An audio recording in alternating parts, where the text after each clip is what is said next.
Ashama akkam jirtu hordoftoonni chaanaalii koo hundumti keessan. Har'a immoo viidiyoo amanuu namatti ulfaatan muraasniif qabadhee dhufeera. Kitaaba amantii keessatti akkuma beeknu ergamaa Waaqaa yookiin malaakaa kan jedhaman bara durii keessa gara lafaa dhufaa akka turan hundi keenya iyyuu quba qabna. Bara keenya keessa gara dachee akka dhufaa jiran yemmuun isinitti himu gammachuu guddaadhaani. Haa ta'u iyyuu malee kanaan dura namni kaameraadhaan waraabe akka jiru amantii kam keessa iyyuu hin jiru jedhe nama. Har'a garuu ergamoota dinqii hojjechuuf gara biyya lafaa dhufanii dingata kaameraa keessa galan muraasa waliin ilaalla. Warreen chaanaalii bashannansiisaa barsiisaa kanaaf haaraatan subscribe gochuun hundumtuu viidiyoo kana like gochuun haa eegallu.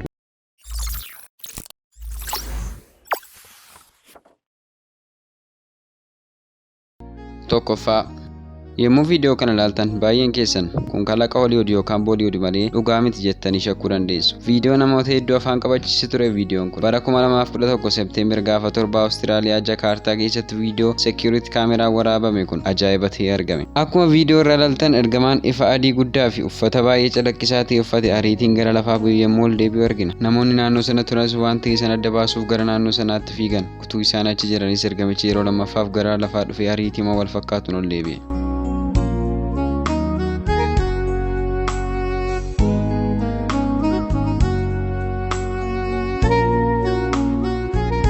Lammaffaa ergamaan kun immoo mucaa waggaa 5 dhukkubsatee mana yaalaa keessa ciisee ture kan fayyisedha. Taateen kun taatee dinqisiisaa ture keessattuu warreen waaqni hin jiru jedhaniif. Taateen kun akkas ture. Mucaan sun akka du'aatti dhiyaatee tureef erga ergamaan sun gara mucaa sanaa dhaqeen booda mucichi akka fayye haasaa abbaa fi haati mucichaa inni biisii waliin godhan ragaa guddaadha. Mucichis akka jirutti ergamaan kun lafan ciisaa turetti dhufee na tuqee deeme jedhee dubbata. Viidiyoon balbala kutaa mucicha keessa ture irratti waraabame akkuma jirutti ta'ee haasaan mucaa ragaa fi mirkaneessa guddaadha. Taatee kana hedduu kan cimses taatichi yeroo yaadannoo dhaloota Yesuus Kiristoos ta'uu isaa. Viidiyoon waraabame sanarraas akka argametti namni ifa adii guddaan marfame osoo balbala irra dhaabatuuti.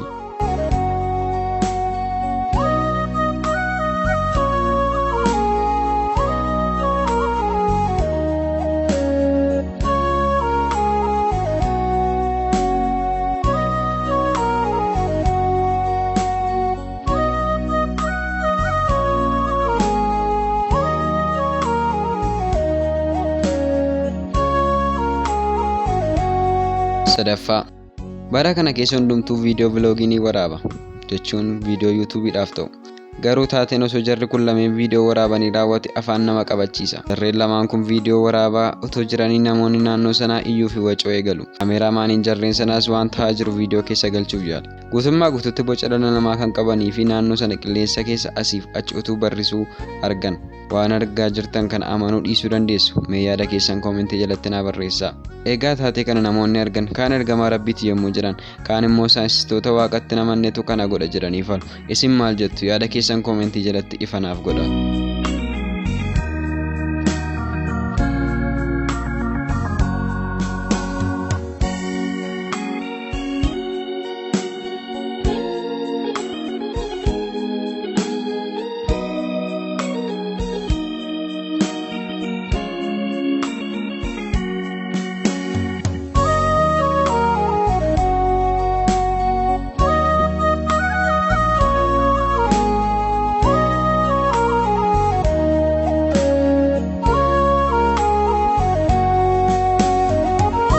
Afur ammas gara Awustiraaliyaattis hin deebisa. Magaalaa Meelburni jedhamtu keessatti viidiyoo waraabame. Viidiyoon kun kan agarsiisu ergamoonni lama osoo wal faana duumessa keessa balali'aniiti. Ergamoonni kunis koochoo lama kan qabanii fi amma yaadamoo ol qaamaan gurguddoodha.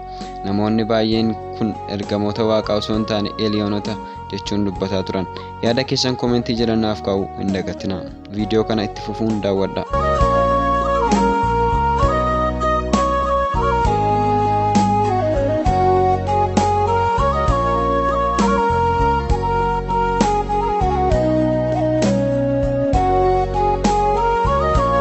Shanaffaa yeroon isaa gara galgalaa ture. Namni wayii tasa konkolaataa walii walitti bu'uuf jedheetu haala ajaa'ibaa ta'een oole. Akkuma viidiyoo irraa argitan namichi kun du'atti erga dhiyaateen booda fuuldura isaatiin ariitii guddaan wanti ifa adii guddaan marfame dhufee iddoo duwwaatti isa dabarse. Namichi konkolaataa konkolaachisaa ture sunis ajaa'ibsiifatee bu'ee ilaale. Ifti adiin namicha oolche sun booda irra dhala namaa ta'uun akkuma viidiyoo irraa argitan deeme sokke. Akka kootti viidiyoo gaaffii guddaa natti ta'e isa kanadha. Isin maal isinitti fakkaata? Yaada keessan koomentii jala naaf kaa'uu hin dagatinaa. Viidiyoo kana pause gootanii yookaan slow motion gootanii yoo ilaaltan hubachuu dandeessu.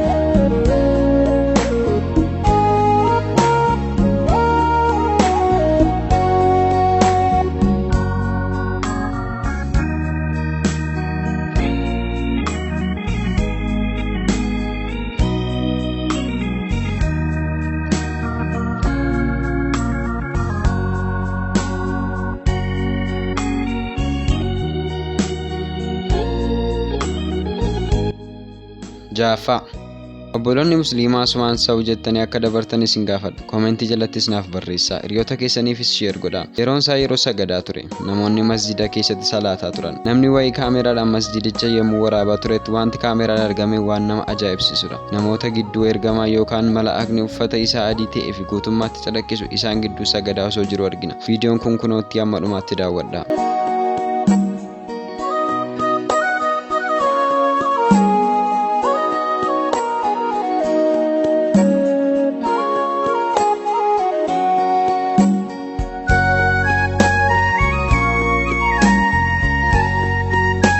Torbaffaa 2018 Meeksikootti ture. Naannoo sa'aatii 12ffaatti viidiyoon wayii waraabame. Akka viidiyoon kun mul'isutti ifti guddaan duumessa keessaa asiif achi utuu calaqqisu mul'ata.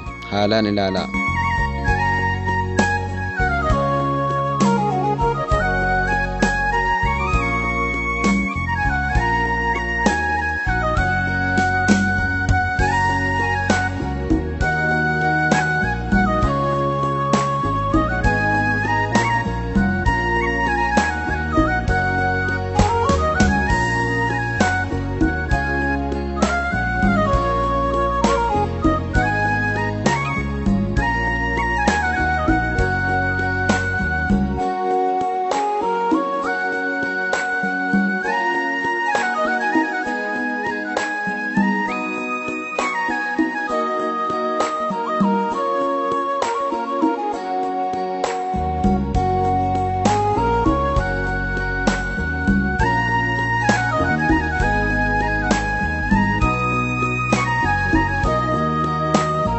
Egaa viidiyoon keenya guyyaa har'aaf isiniif dhiyeessine kana fakkaatu ture.